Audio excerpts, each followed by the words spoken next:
Pressure এত বেশি কি করে হলো আপনার? ডাক্তার প্রশ্ন করেন। চুপচাপ চোখ বন্ধ করে শুয়ে রাতুল।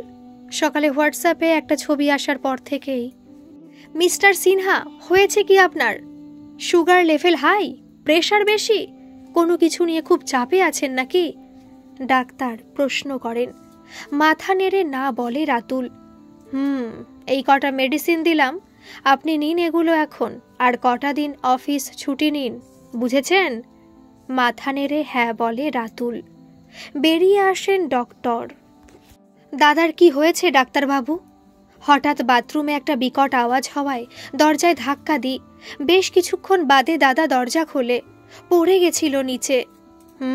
প্রেশার খুব হাই, রিসেন্ট ব্লাড সুগারের রিপোর্টও দেখছি ভালো না। উনি কি কোনো কিছু নিয়ে খুব চিন্তায় আছেন? না সেরকম তো, এবারে অফিসে কিছু হয়েছে কি না তা তো জানা নেই ডক্টর। দাদার যা দায়িত্বের কাজ। রিজু বলে। আমি বলেছি ওনাকে কদিন অফিস ছুটি নিতে, আর কটা টেস্ট লিখে দিলাম। বয়সটা ভালো না, আপনাদের তো আবার হার্টের অসুখ ফ্যামিলিতেও আছে। আমার বাবা মারা গিয়েছিলেন, জেঠুরও হার্টের অসুখেই। ওই জন্যই তো বলছি একটু খেয়াল রাখবেন, অযথা টেনশন যেন না করেন। চলে যান ডাক্তার। কিছুক্ষণ পর এক প্লেট স্যুপ নিয়ে ঢোকে মনীষা। নাও খেয়ে নাও, চিকেন ক্লিয়ার স্যুপ এনেছি। ইচ্ছে করছে না মনি, রেখে দাও, খেয়ে নেব। ক্লান্ত ক্ষীণ স্বরে বলে রাতুল। তোমার ঠিক কি হয়েছে বলবে? এক যুগ ধরে আছি তোমার সঙ্গে, এত চিন্তিত আগে কখনো দেখিনি। উজান হবার সময় আমার অনেক কমপ্লিকেশন ছিল, তখনও এত টেনসড দেখিনি তোমাকে। এখন কি হলো তোমার? না মনি, এমন কিছু না, আসলে কাজের চাপটা একটু বেশি, তাই ওই নানা রকম টেনশন। আমার কিছু হয়নি মনি, তুমি অযথা ভাবছো আমাকে নিয়ে। কোনো রকমে নিজের কথাগুলো বলে রাতুল, যদিও নিজের যুক্তি নিজের কাছে বেশ ঠুনকো লাগলো। রাতুল, তুমি আমাকে বলবে না সেটা আলাদা কথা, সব কথা বলতেই হবে এমন কোনো জোর নেই, কিন্তু কিছু হয়নি এটা বলো না, সেটা আমাদের এত বছরের সম্পর্ককে অশ্রদ্ধা করা হয়। সুপার ওষুধটা খেয়ে নাও। খানিকটা অভিমান করেই রাতুলকে ওষুধ দিয়ে ঘর থেকে বেরিয়ে যায় মনি। রাতুলও নিশ্চুপ, মাথা নামিয়ে নেয়। এরকম পরিস্থিতিতে আর কি বা বলার থাকতে পারে। মনি চলে যেতে চুপচাপ চোখ বন্ধ করে স্টাডিতে বসে। ভাবতে হবে, ভাবার খুব প্রয়োজন। একটা ডায়েরি নিয়ে বসে রাতুল। 1, তিথি আমার পার্সোনাল হোয়াটসঅ্যাপ নম্বর কোথা থেকে পেল? আমার যে নম্বরটা ওর কাছে আছে সেটা তো আমার হোয়াটসঅ্যাপ নম্বর নয়, তাহলে? 2, ছবিগুলো দেখে মনে হচ্ছে তিথির ছবি অরিজিনাল, ওখানে কোনো কারচুপি নেই। আমার ছবি আলাদা করে বসানো, তার মানে এই ধরনের ছবি সত্যি তিথি তুলেছে, কিন্তু কেন? স্বেচ্ছায় না অনিচ্ছায়? 3, কি চায় তিথি? মেসেজে শুধু ছবি পাঠিয়েছে, বলেনি কিছু। কেন আমার সঙ্গে এই ছবিগুলো সুপার ইম্পোস্ট করলো?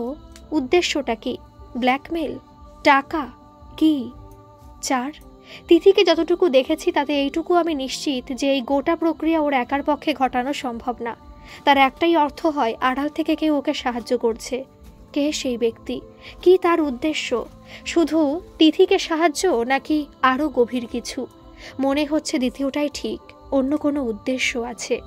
5, আমার আশঙ্কা যদি সত্যি হয় তিথিকে যে সাহায্য করেছে বা করছে সে খুব একটা সাধারণ লোক না। আমার অফিসিয়াল হোয়াটসঅ্যাপ নম্বর যখন পেয়েছে তখন সে আমার সম্পর্কে অনেক কিছু জানে। 6, যদি আমার অনুমান ঠিক হয় তাহলে আমি আর তিথি দুজনেই এখন বিপদে। প্রত্যেকটা পা মেপে ফেলতে হবে। ডায়েরি বন্ধ করলো রাতুল, ফোনটা তুলল। যে নম্বরটা তিথির কাছে আছে সেই নম্বর থেকে ডায়াল করলো। বাজছে, বেজে যাচ্ছে, উত্তর আসছে না। বিরক্ত হয়ে ফোন রেখে দিল রাতুল। সকাল থেকে মেজাজটা বেশ খারাপ রিজুর।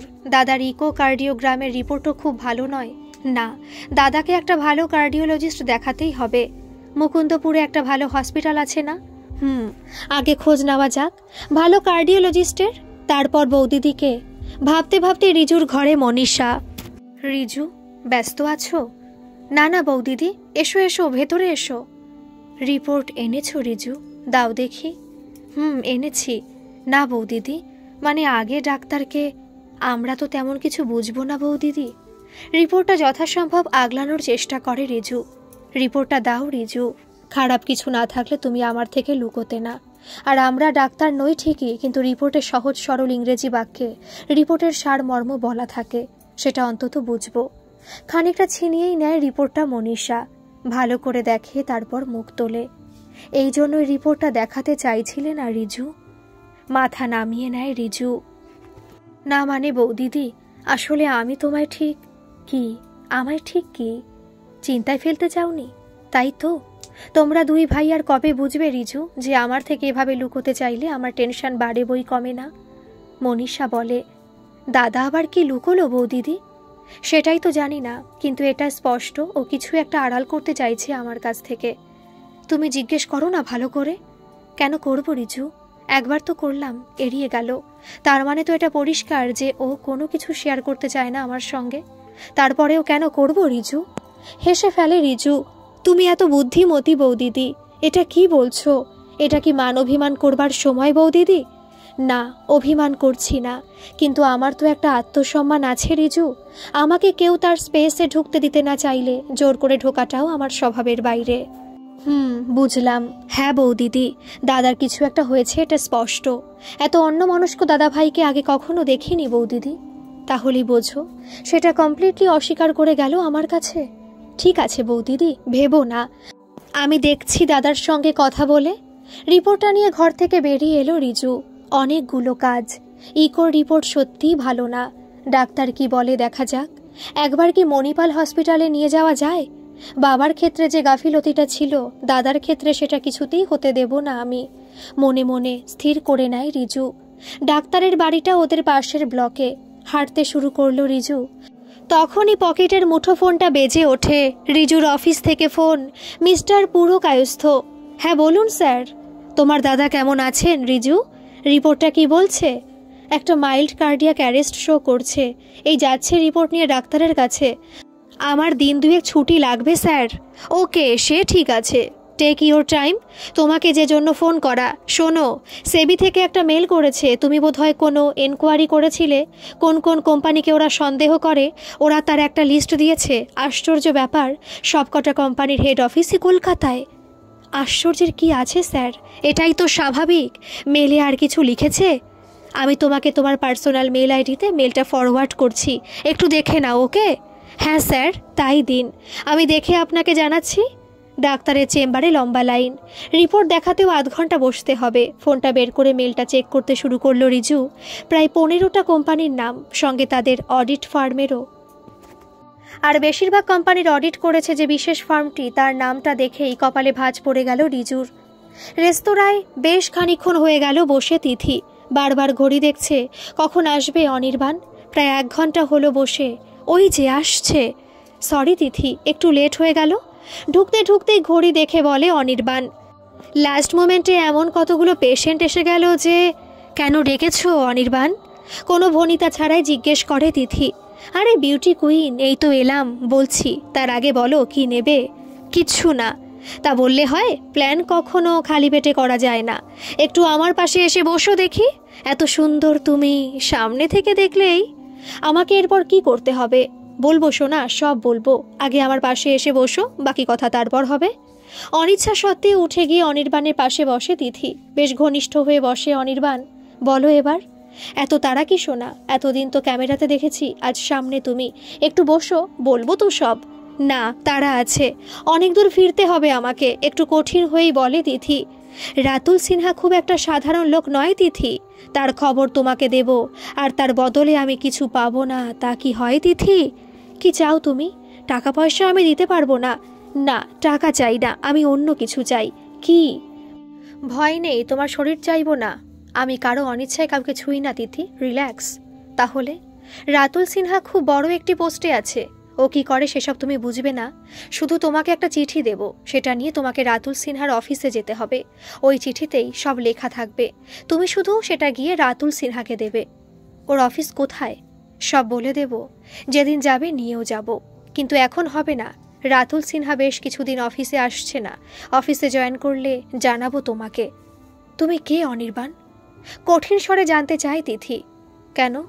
অনির্বাণ বিশ্বাস, পেশায় সাইকোলজিস্ট। রাতুলদার সম্পর্কে এত তথ্য তুমি পেলে কোথা থেকে? সেটা আমার ব্যাপার তিথি। রাতুল সিনহাকে অনেকদিন ধরেই আমরা খুঁজছিলাম, কিন্তু ওর নাগাল পাইনি। যেদিন তোমার সঙ্গে ওর সেলফি দেখলাম সেদিন অবাক হয়ে গেলাম। যাকে এতদিন ধরে খুঁজছি সে নিজে এসে এভাবে ধরা দেবে, এটা আমার ভাবনারও অতীত। তাই প্ল্যান করলাম কি করে রাতুল সিনহাকে হাতের মুঠোয় পাওয়া যায়। তুমিও রাজি হয়ে গেলে, ব্যাস আমাকে আর পাইকে। তার মানে তুমি আমায় ব্যবহার করলে অনির্বাণ, তাই তো? যে নিজেই ব্যবহৃত হতে চায় তাকে আর আলাদা করে কি? তুমি ঠিক কি চাও পরিষ্কার করে বলো। বললাম তো তিথি, একটা চিঠি দেব, রাতুল সিনহাকে গিয়ে সেটা দেবে। রাতুলও সেদিন হোক বা অন্য দিন হোক তোমাকে আর একটা চিঠি দেবে, সেটা তুমি এসে আমাকে দেবে। যদি তোমার এই কাজ না করি, আমার কাজ করলেই তোমার লাভ তিথি। তোমার কি কি ছবি আমার কাছে আছে এটা ভুলে যেও না। আর তাছাড়াও ভেবে দেখো, রাতুল সিনহাকে হাসিল করার একটা সুযোগও তোমাকে করে দিলাম। ন্যাকা কান্না কেঁদে হোক, ভয় দেখিয়ে হোক, রাতুল সিনহাকে তুমি পেতে পারো। এই সুযোগ কাজে লাগাও তিথি, গ্রাব হিম। কি করে? এসব বললে তো রাতুলদা আরো দূরে সরে যাবে, আমি ওকে কাছে টানবো কি করে? উল্টো চাপ দাও, অন্যায় স্বীকার করে নাও, বলো তোমাকে কাছে পেতে গিয়ে আমি ভুল করে ফেলেছি, তুমি আমাকে বাঁচাও। মনে হয় রাতুল তোমাকে হেল্পই করবে। তারপর আস্তে আস্তে ওর কাছে যাবার চেষ্টা করো, একদম তাড়াহুড়ো করবে না, খুব ধীরে ধীরে এগোবে। তোমাকে বাঁচাতে গেলে রাতুলকেও তোমার সঙ্গে কমিউনিকেশন বাড়াতে হবে, সেটাই কাজে লাগাবে তুমি। আস্তে আস্তে ওর মনের কাছাকাছি পৌঁছানোর চেষ্টা করবে। তিথি দেখো, আমার শুধু ইনফরমেশনটা চাই, ওটা পেয়ে গেলেই তোমার সাথে আমি আর কোনো কন্ট্যাক্ট রাখবো না। বাকিটা তুমি কি করে হ্যান্ডেল করবে সেটা তোমার মাথা ব্যথা তিথি। অনির্বাণের শেষ কথাগুলো বেশ যুক্তিযুক্ত মনে হলো তিথির। ঠিকই তো বলছে অনির্বাণ, এটাই একটা সুযোগ রাতুলকে কাছে পাওয়ার। খানিকক্ষণ চুপ করে থেকে জিজ্ঞেস করে, কবে যেতে হবে আমাকে? That's like a good girl, জানিয়ে দেব তোমাকে। রাতুলকে জয়েন করতে দাও। ভোরের আলো পর্দা ভেদ করে ঢুকে এলো ঘরে। একটু চোখ মেলল তিথি। চোখ মেলল বলা ভুল, চোখ খোলাই ছিল। সারা রাত দু চোখের পাতা এক করতে পারে না আজকাল, অথচ আগে কি ঘুমটাই না ঘুমাতো। ভোরের দিকে একটু চোখটা লেগে গিয়েছিল, সদ্য উদীয়মান রবির কিরণে তাও ভেঙে গেল। চোখ কচলে ঘরের বাইরে বেরোলো তিথি। মা বাবা বোন কেউই ওঠেনি এখনো। ঘড়ি দেখে তিথি, ভোর 5টা। অনেকগুলো প্রজেক্ট ওয়ার্ক বাকি আছে। এমনিতেই ওর বিষয়ে আঁকা বেশি, পড়তে তো আজকাল আর ইচ্ছেই করে না, কিন্তু প্রজেক্ট খাতাগুলো তো জমা দিতেই হবে। ওগুলোই করতে বসলো তিথি। বেশ খানিকক্ষণ পর তুলি ওঠে। ওদের বাড়িটা পৈতৃক, আর শরিক কম হবার কারণে বেশ অনেকটা ভাগে পড়েছে তপন বাবুর, তাই ঘরের অভাব নেই খুব একটা। তিথির ঘর অবশ্য নিচেই, তুলির ঘর ওপরে, ওর বাবা মায়ের ঘরের পাশে। আজ তুলিরও বেশ সকাল সকালে ঘুম ভেঙেছে। কিরে দিদি, তুই এত সকালে ঘুম থেকে উঠে পড়লি যে? এমনি, এই কিছু প্রজেক্টের কাজ আছে, খানিকটা এড়িয়ে যেতে চায় তিথি তুলিকে। ও না, আসলে এত সকাল সকাল তো উঠিস না, তাই জিজ্ঞেস করলাম। আচ্ছা দিদি, তোকে আগেও একটা কথা জিজ্ঞেস করেছিলাম, আবার করছি। দিদি, তোর সত্যি কিছু হয়নি? মনে মনে প্রমাদ গণে তিথি। তুলি কি কিছু দেখেছে নাকি? কিন্তু কি এমন দেখলো? একদিন তো রাতুলদার সঙ্গে দেখা করেছিলাম, আর একদিন অনির্বাণের সঙ্গে। তারই মধ্যে দেখে ফেললো নাকি অন্য কিছু? মনে একটু সাহস সঞ্চয় করে তিথি। কেন রে তুলি, কি ব্যাপার? বেশ ঝেঝে জিজ্ঞেস করে তিথি। দিদি, তোর কলেজ তো হাওড়া, পড়তেও তো যাস হাওড়াতে, তাহলে কলকাতা কেন যাস তুই? এবারে একটু অবাক হয় তিথি। মানে আমি কলকাতা যাই কে বলেছে তোকে? বলাইদা সেদিন বাবাকে বলছিল তোকে কোথায় যেন দেখেছে কলকাতায়। বলাইদা? বলাই ওদের জ্যাঠতুতো দাদা, প্লাস্টিকের জিনিসের ব্যবসার কাজে প্রায় এদিক ওদিক যায় বটে। বলাইদা যদি দেখে থাকে তাহলে কি আমাকে একাই দেখেছে নাকি সঙ্গে রাতুল বা অনির্বাণকেও? বাবাকে জিজ্ঞেস করেছে, কই বাবা তো কিছু বলল না। ভয়ে গলা শুকিয়ে আসে ওর। বলাইদা বাবাকে এসব কবে জিজ্ঞেস করলো রে তুলি? কি বলছিল? কাল বলছিল, আমি যখন বাবাকে চা দিতে গেলাম তখন। ও, তা কি বলছিল রে তুলি? বলছিল কাকু, তিথিকে তো এত দূরের কলেজে দিলে, কোথায় কি করছে খোঁজ খবর রাখো তো। আমি এর মধ্যে তিথিকে একদিন কলকাতায় দেখেছি, কি দরকার ছিল তোমার? ঘরের কাছে গার্লস কলেজেই তো দিতে পারতে। রাগে গা জ্বলে যায় তিথির। আসলে কি বলতো তুলি, নিজেরা স্কুলের গণ্ডিটুকু পেরিয়ে কলেজে পৌঁছয়নি তো, তাই সবই বাঁকা চোখে দেখে। ঘাড় নেড়ে সায় দেয় তুলি। বেলা গড়িয়ে যায়। তপন বাবু উঠে পড়েন। তিথিও রেডি হয়ে যায় কলেজের জন্য। তিথি ডাকেন তপন বাবু। ডাকটা যে আসবেই জানতো তিথি, তাই তৈরি ছিল সে। বলো বাবা। বলছি, তুই কি এর মধ্যে কলকাতা গেছিলি? হ্যাঁ, কেন বাবা? কই আমাদের তো বলিসনি, কেন গেছিলি? বাবা, আমার বিষয় ভূগোল তো, আমার অনেক রকম জিনিস লাগে যেগুলো এখানে পাওয়া যায় না, তার জন্য আমাকে যেতেই হয় কলকাতায়। ও, তা তুই কি একাই গেছিলি না সঙ্গে কেউ ছিল? এই প্রশ্নের জন্য তৈরি ছিল তিথি। হ্যাঁ ছিল, আমি যার কাছে পড়তে যাই অনেক সিনিয়র দাদা থাকেন ওনার সাথে, আমাদের হেল্প করে, তাদেরই মধ্যে একজন ছিল। আসলে আমার যে বিশেষ পেনটা দরকার ছিল সেটা কলকাতার বিশেষ কিছু দোকানে পাওয়া যায়, আমি তো ভালো চিনি না বাবা, তাই একজনকে নিয়েই গেছিলাম। ও, এই ব্যাপার, বেশ আশ্বস্ত হন তপন বাবু। আচ্ছা, কি দরকার তুই আমাকে লিখে দিস দেখি এরপর থেকে, আমাদের তো মাল আনাতেই হয়, আমি একটা ছেলেকে বলে দেব, ঠিক সে তোর দরকারি জিনিসটা এনে দেবে, এর জন্য তার সঙ্গে কলকাতা হুটহাট করে চলে যাস না। সম্মতিসূচক মাথা নাড়ে তিথি, মনে মনে আশ্বস্ত হয় যে এবারের মতো বাবাকে সামলানো গেছে। কিন্তু এরপর কি হবে? রাতুলের সঙ্গে দেখা করতে হলে তো প্রায় যেতে হবে কলকাতা, তখন কিভাবে ম্যানেজ দেব? কাটাটা খচখচ করতেই থাকে তিথির মনে। ট্রেনে যেতে যেতে ভাবতে থাকে, ঠিক কি কাজ আমাকে দিয়ে করাতে চাইছে অনির্বাণ, আমি তো ঠিক মতো বুঝতেও পারছি না, যা করতে চলেছি ঠিক করছি কি। কিন্তু আমি করব না বললে যদি অনির্বাণ ওই ছবিগুলোকে সত্যি। আর ভাবতে পারে না তিথি। ভাবতে ভাবতে ট্রেনে উঠে পড়ে। ব্যাগে ফোনের ভাইব্রেশনে সম্বিত ফেরে তিথির। অনির্বাণ, কি দরকার আবার ওর? কথা বলতে ইচ্ছেই করে না। ছি, কি বিচ্ছিরি মানসিকতা। কিন্তু না, খারাপ ব্যবহার করা যাবে না। অনিচ্ছা সত্ত্বেও ফোনটা ধরে তিথি। হ্যালো, বলো, কি বলবে? বিরক্ত হচ্ছ বুঝি বিউটি কুইন? বলো তাড়াতাড়ি, আমি ট্রেনে। গেট রেডি বিউটি কুইন, তোমার পরীক্ষার সময় চলে এসেছে। কাল রাতুল সিনহার অফিসে যেতে হবে। হাওড়া স্টেশনে ঠিক সকাল 10টায় চলে আসবে, আমি ওখান থেকে পিক আপ করে নেব, সেখান থেকে সোজা রাতুলের অফিস। তোমার কাজ হয়ে গেলে বাইরে বেরিয়ে আমাকে একটা ফোন করবে, আবার হাওড়ায় ছেড়ে দেব। এর কোনো নড়চড় যেন না হয় তিথি, হলে কি হবে তুমি তো জানোই। বিচ্ছিরি একটা হেসে ফোন রেখে দেয় অনির্বাণ। গা জ্বলে যায় তিথির, সঙ্গে চোখের জলকেও বাঁধ মানাতে পারে না সে। নিজের কিউবিকলে বসে রিপোর্টগুলো স্টাডি করছিল রিজু। সহকর্মী ডাকে ঘুরে তাকালো, বসের কল। পুরো কায়স্থর রুমে ডাক পড়েছে। হলো কি আবার? খবর আছে নিশ্চয়ই কিছু। অগত্যা উঠল রিজু। আসবো স্যার? হ্যাঁ এসো এসো রিজু, তোমারই অপেক্ষায়। তোমার দাদা কেমন আছেন এখন? বেটার, স্টেবল এখন। আপনি বলুন আমাকে কেন রেখেছেন?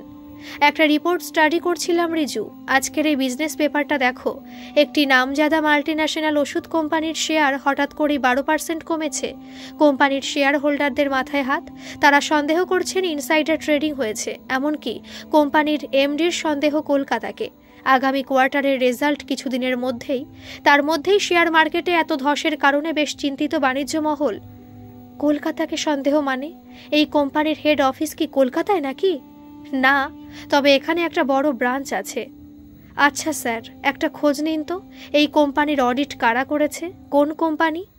এই তো মেলে সব দিয়েছে, মেলটা দেখো তুমি, সব ইনফরমেশন পেয়ে যাবে।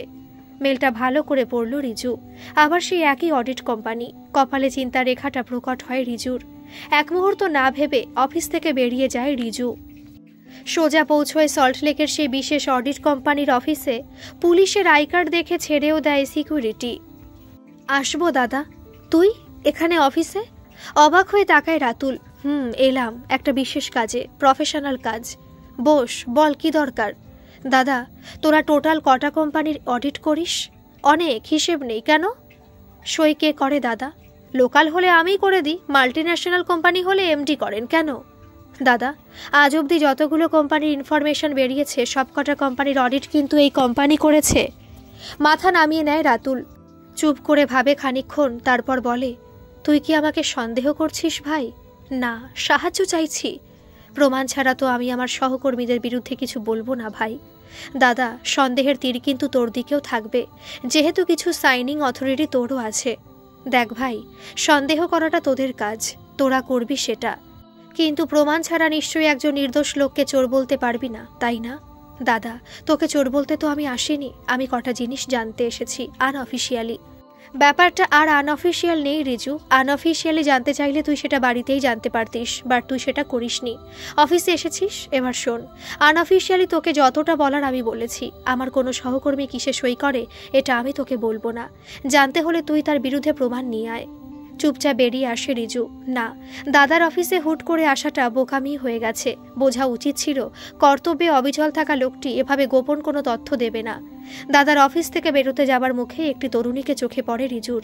বয়স খুব বেশি হলে 19-20 হবে। রিসেপশনে কি সব বলছে।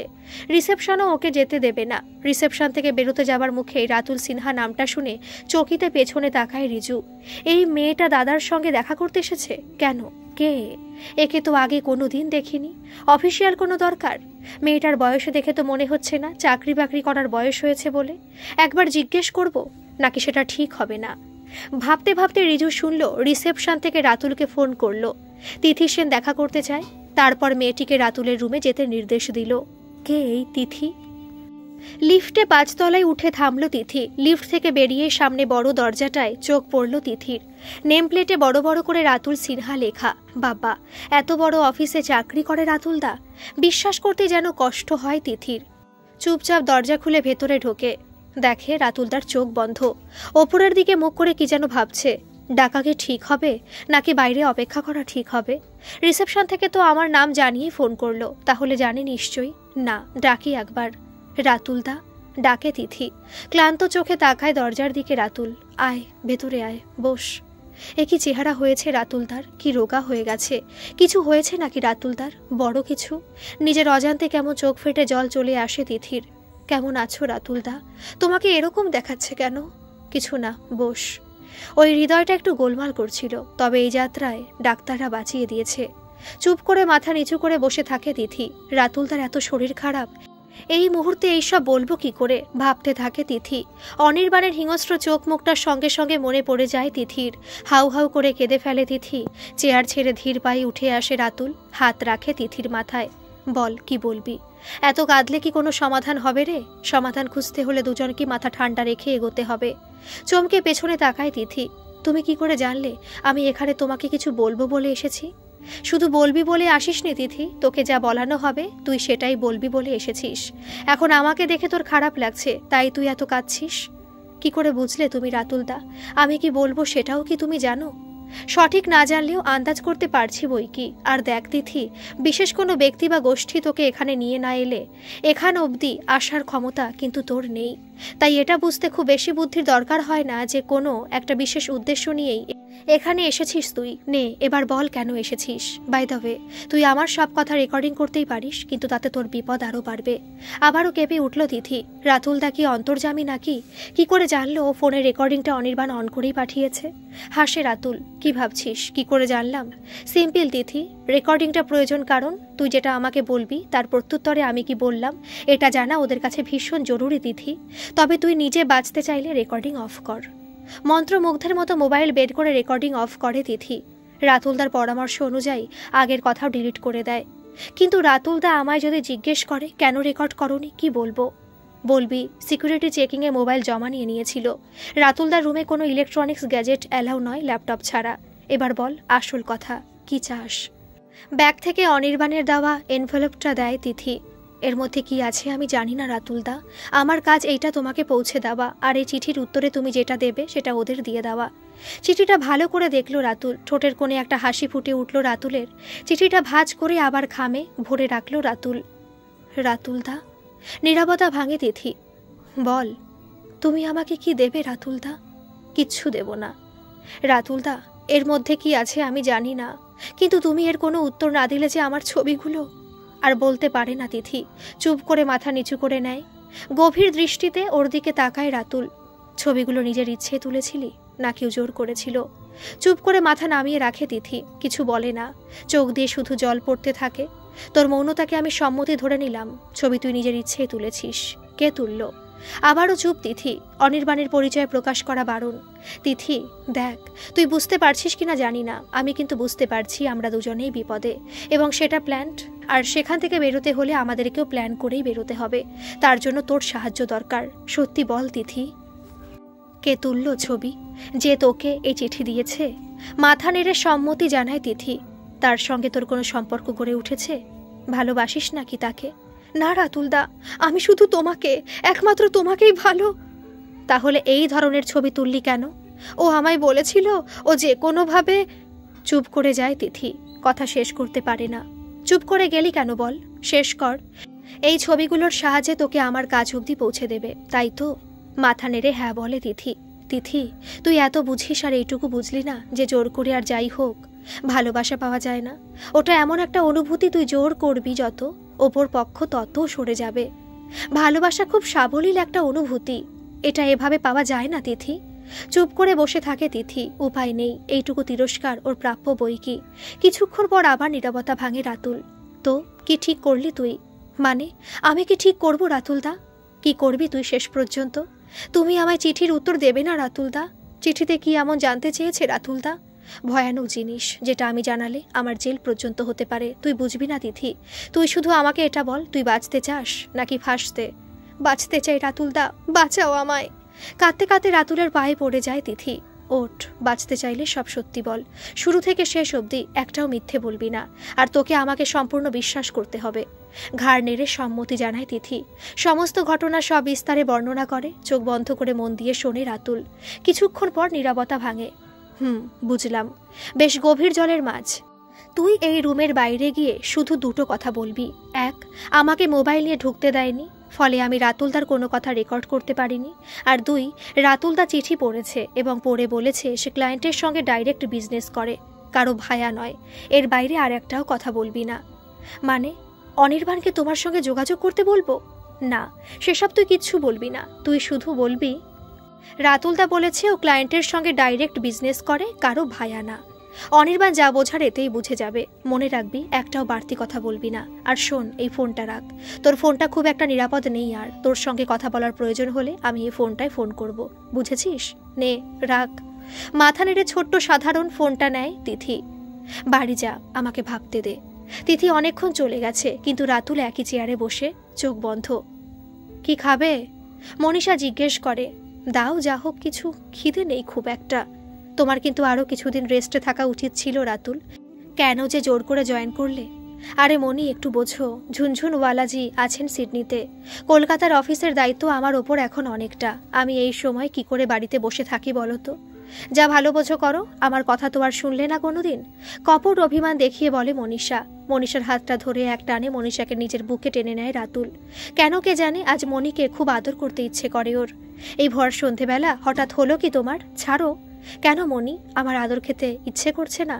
অনেকদিন পর আজ মনীষাও বেশ জেগেছে। রাতুলের আদরে সাড়া দেয় সেও। না, তা কেন? তোমার স্পর্শ ভালো লাগবে না, তা কি হয় নাকি? রাতুলের বুকে মাথা রেখে বলে মনীষা।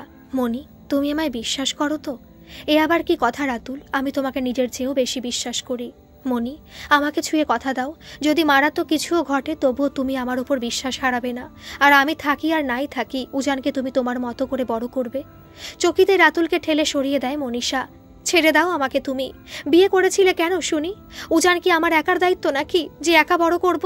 এত দুশ্চিন্তাতেও হেসে ফেলে রাতুল। পেছন থেকে জড়িয়ে ধরে মনীষাকে। আমি তোমাকে অ্যাক্সিডেন্টের কথা বলছিলাম মনি। কোনো অ্যাক্সিডেন্টে তো আমার কিছু হয়েও। কথা শেষ হয় না রাতুলের। মনির হাতটা নিজের ঠোঁটের ওপর অনুভব করে, আলতো করে চুমু দিয়ে দেয় তাতে। তোমার কিছু হবে না রাতুল, আমি তোমার কিচ্ছু হতে দেব না। আর কোনো বাক্যালাপ নিষ্প্রয়োজন। রাতুল আর মনীষাও আর কোনো কথা বলল না, ভেসে গেল একে অপরের আদরে। ৩ নম্বর ফোনটা তুলে নেয় রাতুল। লাইব্রেরিতে বসে ভাবা প্রয়োজন, খুব একান্তে ভাবতে হবে। একটা স্টেপও ভুল নিলে অপরপক্ষ সাবধান হয়ে যাবে। একমাত্র সাহায্য করতে পারত রিজু, কিন্তু রিজুকে ঠিক ভরসা করা যাচ্ছে না। কম বয়স, উত্তেজনার বশে হয়তো এমন কিছু করে ফেললো যাতে হিতে বিপরীত হয়ে গেল। কিন্তু এমন একজনকে প্রয়োজন যে বাইরে থেকে সাহায্য করবে, আর যাকে অপরপক্ষ একেবারে সন্দেহ করবে না। রিজু যে কলকাতা পুলিশে চাকরি করে সেটা নিশ্চয়ই এতক্ষণে জেনে গেছে ওরা। আমার ঠিকুজি কুষ্টি না জেনে কি আর আমাকে টার্গেট করেছে? তবু একটা তো কেউ চাই যে... কে? তিথি? হ্যাঁ, হতে পারে। ওর নিজের বাঁচার তাগিদে ও হয়তো আমাকে সাহায্য করলো, কিন্তু তিথিকে ওরা সম্পূর্ণ বিশ্বাস করবে না। সে বিশ্বাসযোগ্যতা নিজেই হারিয়েছে ও। তাহলে উপায় কি? না, লিখতে হবে। আবার ডায়েরি নিয়ে বসলো রাতুল। 1, আমাদের অডিট কোম্পানি থেকে ইনফরমেশনের আগেও বেরিয়ে গেছে, না হলে এত প্রফেশনালি শুধু কোডগুলো জানতে চাইতো না, আরও ডিটেল জানতে চাইতো। 2, কে সে?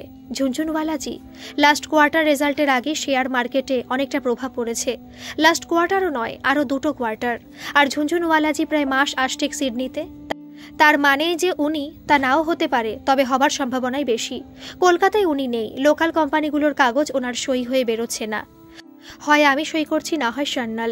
সান্যাল এখন মুম্বাইতে, এই জন্যই কি টার্গেট আমি? উনি ভালো মতো জানেন বাইরে বসে কলকাতার কোম্পানির খবর লিক করে দিলে ওনাকে কেউ সন্দেহ করবে না, করবে যার সই আছে তাকে। অথচ বুদ্ধি করে উনি মাল্টিন্যাশনাল কোম্পানির স্টকগুলোর কোনো ইনফরমেশন দিচ্ছেন না, কারণ উনি জানেন তাতে ওনার বিপদ বেশি। বাহ, হ্যাটস অফ। মুশকিল একটাই, এই কাজ যে উনি করেছেনই তার কোনো নিশ্চিত প্রমাণ নেই। যাকগে, ঝুনঝুনওয়ালাজি কি করেছেন সেটা বিচার করা আমার কাজ না, ওটা পুলিশের কাজ, পুলিশ ভাববে। 3. তিথি। এই মেয়েটা আরও বিপদ বাড়িয়ে দিল। এই সব ইনসাইডার ট্রেডিং করা লোকেদের খুব সহজে ধরে ফেলা যেত যদি মাঝে তিথি না থাকতো। আমি যদি কোনো বেচাল করি তাহলে ওরা তিথির ছবিগুলো পাবলিক করে দেবে, তার মধ্যে আমার ছবিও আছে। আমি তো জানি সেলফিগুলো অরিজিনাল। কাকে দেখাবে? মণিকে? মণি এরকম ক্লিশে একটা অভিযোগ আমার বিরুদ্ধে বিশ্বাস করবে? কি জানি, সময় বলবে। 4. তিথিকে বাঁচিয়ে নিজে বাঁচাটা সম্ভব কি? কেই অনির্বাণ? নিজের নাম না ভুল নাম? ওকে ডিরেক্টলি ব্রোকারদের কাছে ইনফরমেশন বেচে, নাকি বাবারও বাবা আছে? শুরুটা ওকে দিয়েই করা যাক। কে সাহায্য করতে পারে? কে পারে? হ্যাঁ, ব্যাংকের ছেলেটি কদিন আগে এসেছিল না কি সব ইনভেস্টমেন্ট করানোর জন্য? নম্বরটা কোথায় রাখলাম? এই তো। কি নাম যেন ছেলেটার? সৌভিক না সৌমেন নাকি? হ্যাঁ, সৌরভ। ফোন ডায়াল করলো রাতুল, বাজছে। খানিকক্ষণ পরেই ধরল ছেলেটি। হ্যাঁ স্যার বলুন। আপনি ফোন করবেন ভাবিনি। বলুন স্যার, কি উপকার করতে পারি? আমি কিছু ইনভেস্টমেন্ট করতে চাই সৌরভ, তোমাদের কোম্পানিতেও না হয় করলাম। এছাড়াও কিছু করতে চাই। কলকাতায় সবচেয়ে ভালো শেয়ার ইনফরমেশন দিতে পারবে এমন কে আছে? চেনো তুমি? হ্যাঁ স্যার, অনেকেই আছেন, আপনি বললে নাম দিয়ে দেব। আমি কোনো রিস্কে যেতে চাই না সৌরভ, শিওর শট লাভ হবে এরকম কেউ জানো কি? অপর প্রান্ত নীরব খানিকক্ষণ, তারপর বলে, স্যার বলবেন না কাউকে। দুজন আছেন যার কাছে পোর্টফোলিও করলে আপনার শিওর শট লাভ। লাস্ট 3টে কোয়ার্টারও তো তাই হয়েছে, তবে ওনার রেট একটু বেশি। কথা বলবেন স্যার? পোর্টফোলিও করতে কত নেবে? জেনে বলবো স্যার। বলো। এই বাজারেও শিওর শট লাভ বলছো? একদম, একটু বাড়িয়ে বলছি না স্যার, শুধু ওনাকে আমার নামটা একটু বলে দেবেন। কমিশনের ব্যাপার আছে নাকি? বোঝেনি তো স্যার, বউ বাচ্চা নিয়ে সংসার, আপনাদের মতো মাস মাইনে চাকরি তো নয়, ওই কমিশন বেসিসেই চলে আমাদের। ঠিক আছে, বলে দেব। তুমি লোকটার সব ডিটেল মেল করো তো। এক্ষুনি করছি স্যার।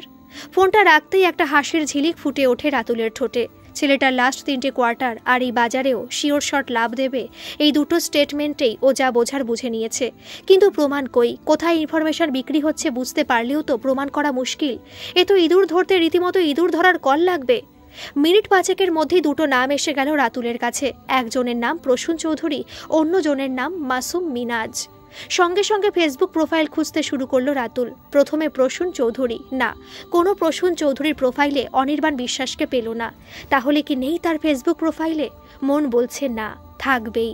যার পুরো ব্যবসাটাই ফেসবুককে টার্গেট করে করছে, তারা একে অপরের ফেসবুকের ফ্রেন্ড লিস্টে থাকবে না, এটা হয় না।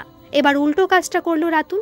তিথির ফ্রেন্ড লিস্ট থেকে অনির্বাণের প্রোফাইলে গিয়ে প্রসূন আর মাসুমকে খুঁজতে লাগলো। পেয়েও গেল মাসুম মিনাজকে। বেশ একটা জয়ের হাসি ফুটে উঠল রাতুলের ঠোঁটে। ফোনটা টিং মেসেজ টোনে বেজে উঠল। আজকাল একটু ফোন বাজলে সজাগ হয়ে যায় অনির্বাণ, স্বাভাবিক। সামনে অনেক টাকার ডিল। মাসুমকে ঠিক ইনফরমেশন এবার অন্তত ও 10 লাখের নিচে বেচবে না, ঠিকই করে নিয়েছে। মুশকিল হলো রাতুল সিনহা খুব আনপ্রেডিক্টেবল, সঙ্গে ভাইটাও আবার পুলিশে জয়েন করেছে। বড্ড বেশি রিস্ক হয়ে গেছে রাতুলকে টার্গেট করা, কিন্তু উপায় বাকি। ঝুনঝুনওয়ালা ধরা ছোঁয়ার বাইরে। আর ঠিক কোয়ার্টার রেজাল্টের আগেই সান্যাল স্যারকেও কোম্পানি মুম্বাই পাঠিয়ে দিল। না হলে ওকে ভয় দেখিয়ে ধমকে কাজ হাসিল করা কোনো ব্যাপার ছিল না। কিন্তু এই রাতুল সিনহা, না, অত ভেবে লাভ নেই। ছিপ যখন একবার ফেলেছি মাছ তুলবই। কিন্তু এ তো আবার তিথির মাধ্যমে কোনো কথাই বলতে চায় না। সামনে যাওয়াটাও রিস্ক হয়ে যাবে। একবার কি মাসুমদার সঙ্গে কথা বলবো? হ্যাঁ, সেটাই ভালো হবে। সবকিছু নিজের বুদ্ধিতে করা ঠিক না, কামাই মাসুমদাও করছে। ও কিছু দায়িত্ব নিক। ভাবতে ভাবতেই ফোনটা দেখে অনির্বাণ। না, কোনো কাজের মেসেজ না। কে একটা মেয়ে বোধহয় হাড় দুল বেচবে বলে মেসেজ করেছে। হাই, আমি ইন্দ্রাণী, আমার একটা অ্যাক্সেসরিজ এর দোকান আছে, আমরা অনলাইন জুয়েলারিস সেল করি। Sir, are you interested? Please একবার আমাদের পেজ লাইক করুন না। উফ, টেনশনে মাথা খারাপ হয়ে যাচ্ছে। তার মধ্যে যত সব। মেসেজটা দেখে রেখে মাসুমকে ফোন লাগালো অনির্বাণ। হ্যালো, কে মাসুমদা? বল, ওদিকে কদ্দূর? রেজাল্ট বেরোতে তো দিন 3। রাতুল সিনহা কিছু বলল? ওটাই সমস্যা হয়ে গেছে মাসুমদা। রাতুল সিনহা ওই স্কেপ গোট মানে তিথিকে কিছু বলতেই চাইছে না। ও ডিরেক্টলি আমার সঙ্গে ডিল করতে চায়। স্বাভাবিক, সবাই সান্নালের মতো বোকা পাঠা হবে এটা ভাবা আমাদেরই বোকামি। ঠিক আছে, হ্যাঁ বলে দে, আমি মেহবুবকে পাঠিয়ে দেব, তোকে যেতে হবে না। আচ্ছা মাসুমদা, সেটাই ভালো হবে। তাহলে মেহবুবকেই বলো ওর সঙ্গে কথা বলে নিতে। ওকে। ফোন রেখে স্নানে যাচ্ছিল অনির্বাণ। আবার মেসেজের রিংটোন। স্যার প্লিজ আমাদের একটু প্রমোট করুন না, আমাদের পেজটা একটু লাইক অ্যান্ড শেয়ার করে দিন না, ম্যাডামকে যদি একটু ফরওয়ার্ড করে দিতেন। আর স্যার, এটা আমার পার্সোনাল প্রোফাইল, এটা একটু আপনার কিছু ফ্রেন্ডকে ফরওয়ার্ড করে দিন না। উফ, জ্বালিয়ে খেলো। কোনো কিছু না ভেবে তিথিকে পেজটা লাইক করতে বলে দিল অনির্বাণ। ওরা মেয়েদের জিনিস ভালো বুঝবে, ওরাই দেখুক। কিছুক্ষণ বাদে আবার একটা মেসেজ, থ্যাংক ইউ স্যার। যাক, জ্বালা মিটেছে, মনে মনে ভাবে অনির্বাণ। মাসুমদা এবার পুরো ব্যাপারটা টেক কেয়ার করবে নিশ্চয়ই। এবার নার্সিংহোম থেকে ফোন। হ্যালো স্যার, আজ একটা পেশেন্ট অ্যাপয়েন্টমেন্ট চাইছে, নেব কি? কি অসুবিধা পেশেন্টের জেনে নিন, বেশ প্রফেশনাল ভঙ্গিতে বলে অনির্বাণ। স্বামী স্ত্রীর সমস্যা স্যার। ওকে, দিয়ে দিন বিকেল 3:30-র সময়। উফ, এই এক জ্বালা। ভুয়ো সাইকোলজিস্ট সেজে থাকা কি কম ঝক্কি? একটা কেবিন পার্মানেন্টলি ভাড়া করে রাখো, তারপর নেট দেখে এটা ওটা পড়াশোনা করো। তবু ব্যাপারটা করতে করতে এখন অনেক আয়ত্তে এসে গেছে। মোটামুটি কমন প্রবলেমগুলো ভালোই হ্যান্ডেল করে ফেলে ও এখন। এটাও কমন। স্বামী স্ত্রীর ঝগড়া, হয় শ্বশুরবাড়ি নিয়ে সমস্যা, না হয় কারো একটা পরকীয়া আছে। আর কোনোটাই না হলে কেউ একজন বদমেজাজি, অন্যজন পারছে না হ্যান্ডেল করতে। স্নান সেরে নিয়ে আবার ফোনটা দেখে, না আর কোনো কল বা মেসেজ আসেনি। তবু একবার তিথিকে বিরক্ত করার লোভটা ছাড়তে পারল না অনির্বাণ। মেয়েটাকে যেদিন থেকে ওভাবে দেখেছি, ইস খুব লোভ লাগে। কিন্তু না, মাসুমদাও বারণ করেছে, আর ঠিকই বলেছে। এই সময়ে অন্য ব্যাপারে জড়িয়ে গেলে ব্যবসার ক্ষতি। তিথিকে ভোগ করবার সময় পরেও পাওয়া যাবে। আপাতত টার্গেট তিথি নয়, টার্গেট রাতুল সিনহা। ফোনটা তুলে ডায়াল করলো অনির্বাণ। হ্যালো বিউটি কুইন, ঘুম ভাঙলো? কলেজে আমি, পরে ফোন করো। ইস, তা বললে হয়? প্রয়োজনটা তো আমার এখনই। ক্লাস চলছে, তাড়াতাড়ি বলো। রাতুল সিনহার যোগাযোগ করেছে নাকি? বেশ কয়েক সেকেন্ড পর জবাব আসে, যোগাযোগ করলে তো জানাবো বলেছি, এখন রাখো ফোন। ফোন রেখে দেয় অনির্বাণ। তিথি কি কিছু লুকোলো? রাতুল সিনহার নাম শুনে একটু সময় নিল মনে হলো, নাকি ক্লাসে ছিল বলে ব্যাপারটা ম্যানেজ করতে সময় লাগলো? মানুষের মন নিয়ে ঘাঁটতে ঘাঁটতে এখন খানিকটা ধারণা তৈরি হয়ে গেছে অনির্বাণের। যতই ভুয়ো সাইকোলজিস্ট হোক, তিথি যে বেশ তাড়াহুড়ো করে ফোনটা এড়িয়ে গেল সেটা বুঝতে অসুবিধা হলো না অনির্বাণের। তবে কি তিথি ডাবল ক্রস করছে? কে সাহায্য করছে? রাতুল সিনহা? না, চোখ কান খোলা রাখতে হবে। রেডি হয়ে বেরিয়ে পড়ল অনির্বাণ। মাথাটা কিছুতেই ছাড়ছে না, কেমন যেন মন বলছে তিথির সঙ্গে একবার সামনাসামনি দেখা করা দরকার। ঘড়ি দেখল অনির্বাণ, বেলা 12টা। পেশেন্ট আছে 3:30 হয়ে যাবে। একটা ট্যাক্সি ডেকে সোজা তিথির কলেজের দিকে চলে অনির্বাণ। হ্যালো, কে বলছেন? এত রাতে একটা আননোন নম্বর থেকে ফোন পেয়ে অবাকই হয় রাতুল। আপনি আমাকে চিনবেন না, আমার নাম মেহবুব। দরকার আছে আপনার সঙ্গে। সেদিন যে মেয়েটা আপনার চেম্বারে গেছিল, ও আমাদের লোক। আপনি বলেছেন ওকে যে... থাক থাক, আর বলতে হবে না, বুঝেছি আমি। আমায় কি করতে হবে? কি করতে হবে সে তো চিঠিতেই লেখা ছিল, পড়েননি? কিন্তু আমি সামনাসামনি কথা বলতে চাই। এসব কথা ফোনে বা চিঠিতে হয় না। ওকে, কাল পার্ক স্ট্রিটের ক্যাফে কফি ডেতে ঠিক বেলা 10টায়। আমি নীল শার্ট পরে থাকবো, মাথায় সাদা টুপি। ওকে। আমি কি পড়লে সুবিধা? যা খুশি পড়তে পারেন, আমি চিনে নেব আপনাকে, আমি আপনাকে চিনি। সংক্ষিপ্ত ফোন আলাপ সেরে ঘুমিয়ে পড়ে রাতুল। রিজুকে কি বলাটা ঠিক হবে? ও কি হেল্প? না থাক, অল্প বয়সী ছেলে, উত্তেজনার বশে হয়তো পুরো পুলিশ ফোর্স নিয়ে চলে গেল। ওসব করার সময় এখনো আসেনি। একাই যাই, ওরা আমার কোনো ক্ষতি করবে না, আমি শিওর। আমাকে এখন ওদের প্রয়োজন। আমাকে মেরে ফেললে বা ইনজিওর্ড করে দিলে আমার থেকে ওরা কোনো ইনফরমেশন পাবে না। এতটা বোকামি ওরা করবে না। যাক, দেখি না মেহবুব ছেলেটা কি বলে। ও তো বড়েই, রাজার আজ্ঞাবাহক মাত্র, রাজা বা মন্ত্রী কেউই না। কোনো সিদ্ধান্ত নেবার ক্ষমতা ওর নেই। পরের দিন যথাসময় তৈরি হয়ে বেরিয়ে যায় রাতুল। ঠিক বেলা 10টার কাছাকাছি পৌঁছেও যায় নির্দিষ্ট জায়গায়। না, ফাঁকা ক্যাফে, কেউ আসেনি। বাধ্য হয়েই একটা ক্যাপুচিনো নিয়ে বসল রাতুল। মিনিট 5-এর মধ্যে নীল জামা সাদা টুপি পরা লোককে দেখতে পেল রাতুল। বিদ্যুৎ ঝলকের মতো হাসি খেলে গেল রাতুলের ঠোঁটে। তার মানে ওরা পুরোটাই নজরে রেখেছে আমাকে। মনে মনে বলে রাতুল, ভাগ্যিস রিজুকে নিয়ে আসেনি। কি জানি, হয়তো বাড়ি থেকেই ফলো করছে। নমস্কার, আমি মেহবুব। আমি রাতুল সিনহা। জানি, বলুন কেন রেখেছেন? বলবো, তার আগে একটা কাজ করতে হবে ভাই। সমস্ত ফোন তুমিও এই টেবিলে রাখবে, আর আমিও। কেউ কারো কোনো কথা রেকর্ড করব না। এই লাইনে আছো জানো নিশ্চয়ই, এখানে চুরিটাও ইমানদারির সঙ্গে করতে হয়। একটু থমকালো মেহবুব। সান্যাল স্যার এসব বলেইনি, খুব সহজেই ওকে বাগে আনা গেছিল। এ মাল খুব ধুরন্ধর, প্যাকাল মাছের মতো এদিক ওদিক স্লিপ কেটে পালিয়ে যায়। কিছুতেই ওর বিরুদ্ধে তেমন প্রমাণ জোগাড় করা যায় না। এবার কি করা যায়? দাদা তো... কি ভাবছো ভাই? রাতুলের ডাকে ভাবনার ছন্দ কাটে মেহবুবের। বেশ রাজি। পকেট থেকে গোটা চারেক মোবাইল টেবিলে রাখে মেহবুব। একে একে সবকটা অফ করে, পকেট নেড়ে দেখিয়েও দেয় আর কোনো মোবাইল নেই। রাতুলও তার 3টে মোবাইল বের করে প্রত্যেকটি অফ করে। একইভাবে সেও অপরপক্ষকে নিশ্চিত করে দেয় যে কোনো মোবাইল চালু নেই। এবার বলুন মিস্টার রাতুল সিনহা, কি বলছেন আপনি? আমি তো যা বলার তিথিকেও বলেছি, কাল তোমাকেও ফোনে বলেছি। আমি কোনো ভায়া কথা বলবো না, ডিরেক্ট ক্লায়েন্টের সঙ্গে কথা বলবো। আমার তো তোমাকে দেখে মনে হচ্ছে না ভাই তুমি কাজটা করবে। না, আমি করব না, দাদা করবে। আমি সেই দাদার সঙ্গেই কথা বলবো, কোনো ভাই বা বোন না। আপনি মশাই বিশাল রঙ্গ করছেন। আপনার জায়গায় সান্যাল স্যার থাকলে এতক্ষণে কখন কাজ হাসিল হয়ে যেত। সবার তো কাজের আলাদা আলাদা স্ট্র্যাটেজি থাকে মেহবুব। আমি আলাদা, সান্যাল আলাদা, ঝুনঝুনওয়ালা আলাদা। সবাইকে তোমরা এক করে দিলে চলবে কি করে? নাও, যে কোনো একটা ফোন থেকে ফোন করো, বলো আমি দেখা করতে চাই তোমার দাদার সঙ্গে। খানিকক্ষণ ভাবলো মেহবুব, তারপর ফোন অন করে মাসুমকে ফোন লাগালো।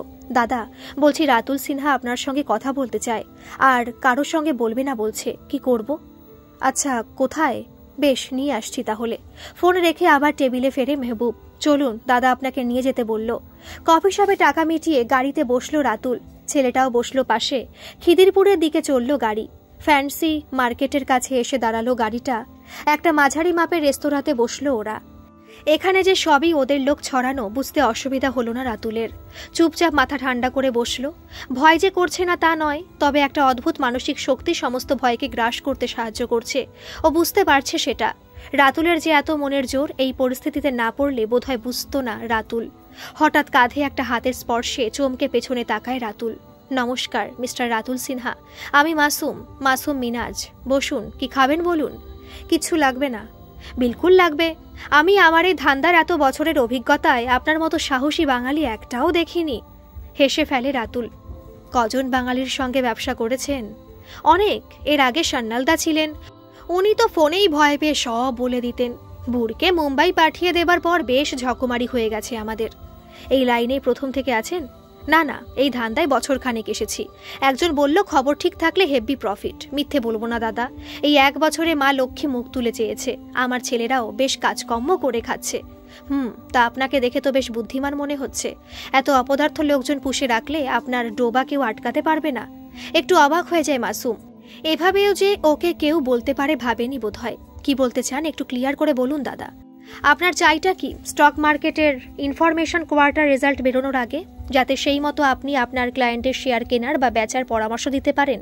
এই তো আপনার ব্যবসা। হ্যাঁ, তাহলে এর মধ্যে একটা বাচ্চা মেয়েকে টানলেন কেন? তার কটা নিউড পিকচার তুলে কি লাভ? এতে তো আপনার ফাঁসবার চান্স আরও বেড়ে গেল। আপনার দরকার স্টক মার্কেট ইনফরমেশন, সেটা তো আপনাকে ওই মেয়েটি দিতে পারবে না। পারবে কি? দিলে আমি দিতে পারবো। আপনি সোজাসুজি আমার সঙ্গে কথা বলুন। মাঝখানে ওই অনির্বাণ, তিথি এদের টানছেন কেন? এইসব মূর্খ লোকেদের দিয়ে এসব হয় নাকি? রাতুলের সেলফ কনফিডেন্স দেখে আবারও একটু ঘাবড়ে যায় মাসুম। না, আসলে অনির্বাণ বলল আপনার কাছে ডিরেক্টলি পৌঁছানো কঠিন, তাই ওই মেয়েটিকে দিয়ে। কি? ওই মেয়েটিকে দিয়ে কি? ওই মেয়েটির সঙ্গে আমার কোনো সম্পর্ক আছে কি? নেই। কটা সেলফি তো কি প্রমাণ হয়? আপনি ওই মেয়েটির সঙ্গে আমার ছবি যদি ইন্টারনেটে ছেড়েও দেন, তাতে আমার কি হবে? দিন ছেড়ে, তাতে আমি আপনাকে আমার কোম্পানির সিক্রেট ইনফরমেশন দেব কেন? এই কথাটা আপনার মতো বুদ্ধিমান লোকের মনে হলো না কেন? এটা ভেবেই তো আমার অবাক লাগছে। তাহলে কি চান আপনি? টাকা? নিশ্চয়ই। আপনি ইনফরমেশন বেচে টাকা কামাবেন, আর সেই টাকার শেয়ার আমি নেব না।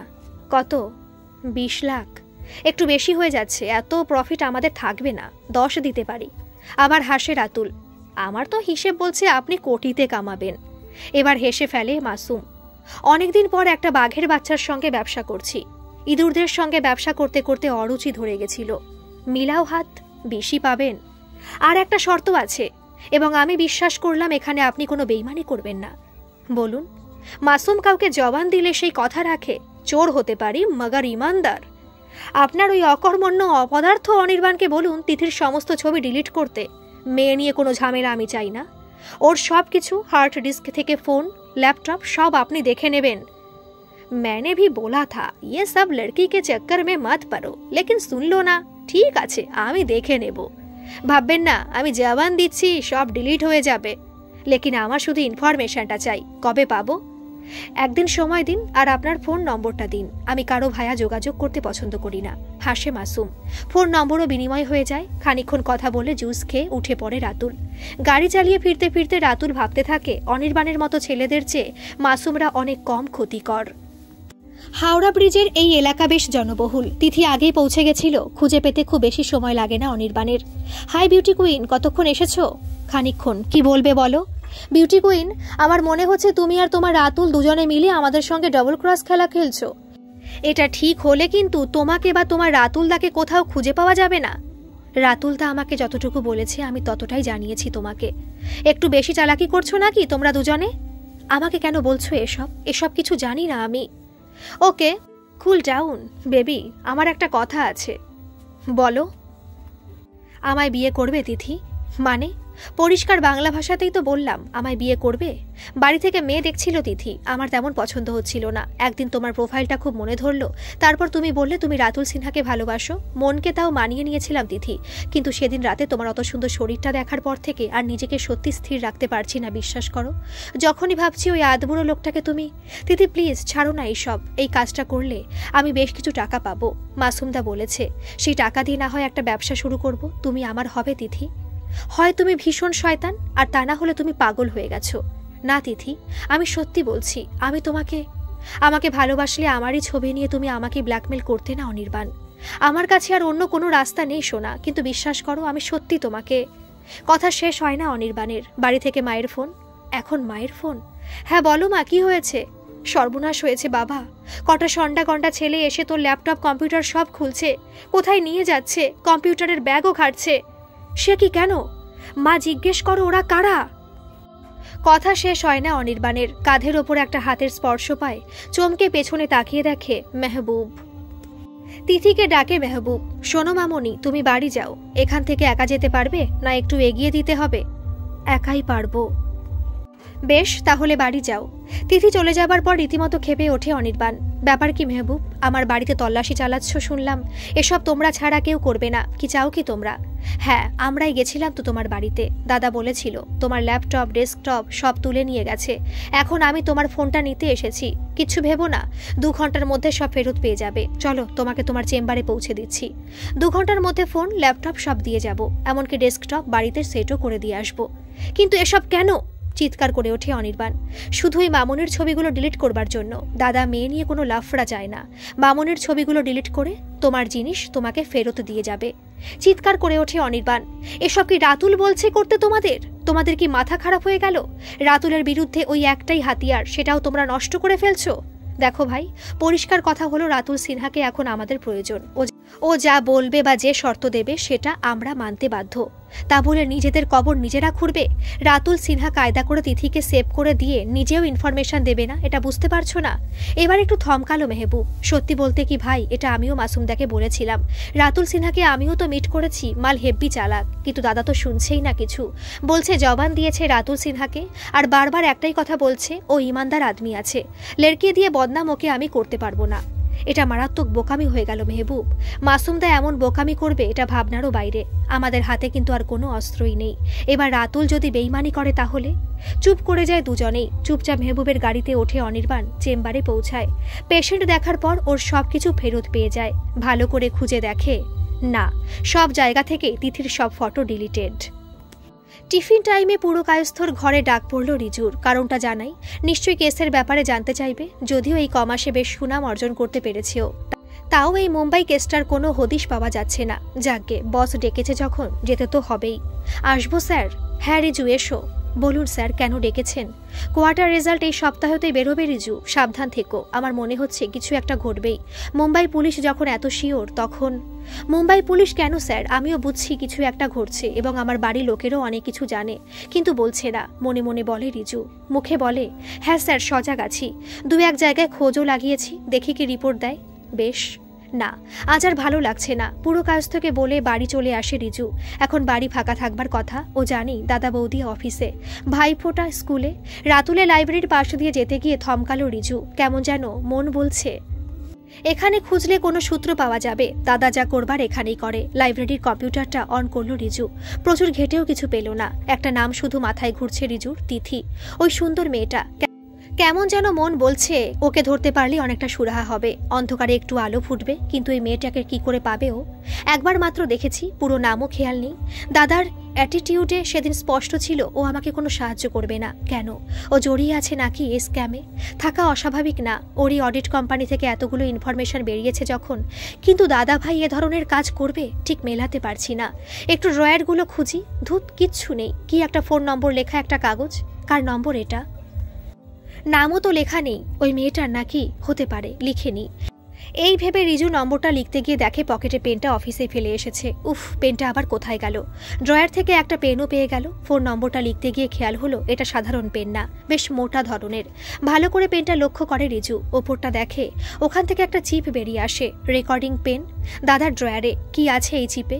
সঙ্গে সঙ্গে নিজের ফোনে চিপটা খুলে দাদার পেনের চিপটা ঢোকায় রিজু। রেকর্ডিং অন করে। না, ভিডিও রেকর্ডিং নেই, অডিও রেকর্ডিং। এবার বলুন মিস্টার রাতুল সিনহা, কি বলছেন আপনি? আমি তো যা বলার তিথিকেও বলেছি, তোমাকেও বললাম। আমি ডিরেক্ট ক্লায়েন্টের সঙ্গে কথা বলবো, কারো ভায়া না। আপনি কিন্তু খুব রঙ্গ করছেন। এর আগে কেউ ফরওয়ার্ড করে পুরো অডিও ক্লিপিংটা শুনল রিজু। মেহবুবের সঙ্গে কথা থেকে মাসুম পর্যন্ত, এবং রাতুল আর মাসুমের 20 লাখের ডিলটাও। নিজের কানকে বিশ্বাস করতে পারছে না রিজু। দাদাভাই, শেষে দাদাভাই এরকম একটা নোংরা চুরিতে মদত দিচ্ছে। যে দাদাভাইকে এত শ্রদ্ধা করতাম, সেই দাদাভাই না। অন্যায় অন্যায়, তা সে যেই করুক না কেন। দাদাভাই যদি করে থাকে অন্যায়, তাহলে সেই শাস্তি দাদাভাই পাবেও। আপাতত এই অডিও ক্লিপিংটাই আমার কাছে সবচেয়ে বড় প্রমাণ। চিপের কন্টেন্ট কপি করে চিপটা যথাস্থানে রেখে দিল রিজু। লাইট অফ করে লাইব্রেরি থেকে বেরোতেই জোর ধাক্কা। সামনে মনীষা। কি গো, দেখে হাঁটবে তো? আর এই বিকেলবেলা তুমি লাইব্রেরিতে কি করছিলে? মনীষা জিজ্ঞেস করে। নিজের অজান্তে চোয়াল শক্ত হয়ে ওঠে রিজুর। কাজ ছিল বৌদিদি। আর লাইব্রেরিটা দাদাভাইয়ের একার না, ওটা আমাদের বাবার। আমিও কাজ করতে পারি এখানে এসে। রিজুর উত্তর শুনে একটু থম মেরে যায় মনীষা। একই ভাষায় উত্তর দিচ্ছে রিজু। এত ছোট ভাই, যার জন্য রাতুল বিদেশে পর্যন্ত যেতে চায় না, সেই রকম কথা বলছে। কি হয়েছে রিজুর? মাথা গরম হয়ে গেলেও তা প্রকাশ করে না মনীষা। মাথা ঠান্ডা রেখেই বলে, কি হয়েছে তোমার রিজু? আগে তো কোনোদিন এরকম ভাবে কথা বলতে শুনিনি। হঠাৎ কি হলো তোমার? সময় বদলায় বৌদিদি, মানুষও বদলায়। চেনা মানুষগুলো হঠাৎ একদিন দেখবে ভুল পাল্টে ফেলেছে। নিজেই সেদিন বুঝতে পারবে না কোনটা আসল আর কোনটা নকল। আর দাঁড়ায় না রিজু, সোজা হেঁটে চলে যায়। মনীষা তখনও পাথরের মতো দাঁড়িয়ে। ধীর পায়ে লাইব্রেরিতে ঢুকলো মনীষা। আলো জ্বালালো, দরজা বন্ধ করলো লাইব্রেরির। আজকের পর্ব এই পর্যন্তই থাক। আমিও প্রথমে ভেবেছিলাম এটা শুধুমাত্র একটা শিক্ষণীয় ফেসবুক নিয়ে একটা গল্প, কিন্তু এটা যে এত সুন্দর একটা ডিটেকটিভ গল্প হয়ে যাবে আমি সত্যি বুঝতে পারিনি। আমার নিজেরও খুব ভালো লাগছে, আশা করি আপনাদেরও খুব ভালো লাগছে। আর হ্যাঁ, অবশ্যই সাবস্ক্রাইব করবেন আর পাশে থাকা নোটিফিকেশনের বেল আইকনটা অন করে রাখবেন, কারণ যখনই আমি ভিডিও আপলোড করব আপনাদের কাছে তখনই নোটিফিকেশন চলে যাবে। ধন্যবাদ। আসি তাহলে, আবার আসছি এর অন্তিম পর্ব নিয়ে কাল দুপুর 2টায়।